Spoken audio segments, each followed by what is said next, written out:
Subjectivity of justice. Today we'll be comparing Margaret Atwood's Hag-Seed versus William Shakespeare's renowned classic The Tempest on the ideas of justice. What is justice? Justice is subjective. Who decides what is right or wrong? Two wrongs don't make a right? We'll be looking at some quotes now. This first one is from The Tempest. Here, Prospero makes an insightful statement regarding Ariel's imprisonment as a result of a disagreement with Sycorax, the previous tyrant witch of the island, over what is right or wrong, revealing a subjectivity of justice.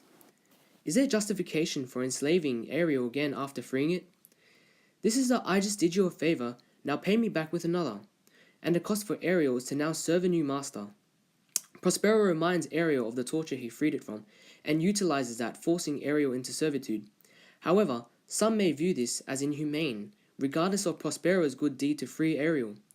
It is interesting to see that justice both motivates and impedes from certain actions, highlighting its duality. Our next quote is from Hag-Seed. Tony is a debatable character who has charm, overlying a vicious ambition. He and the board members had voted to terminate Felix's contract on the basis of recent behavior.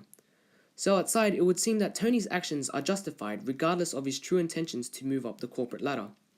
However, the dilemma is Tony's lack of morality and remorse, shrugging it off with the sweet talk to cover up cold-hearted intentions, as he says to Felix, "The board has voted your retirement package. I tried to make it larger." But really, is this just another way to justify actions or reactions? This is where Hag-Seed parallels The Tempest through a sustained friction in Prospero and Felix's supposedly justifiable retribution and their more questionable methods. In Hag-Seed, Prospero morphs into the more manipulative counterpart.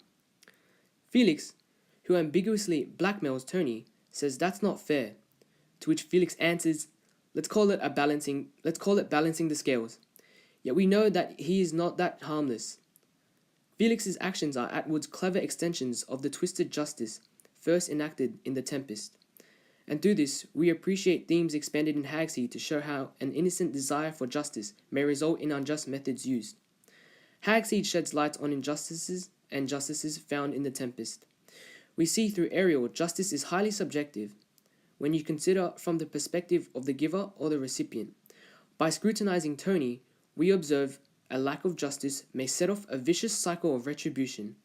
Ultimately, it is through examining our paralleled characters, Prospero and Felix, that we appreciate how Hag-Seed in its new context shows the overarching tension between rightful justice and unjust action in a reimagined way.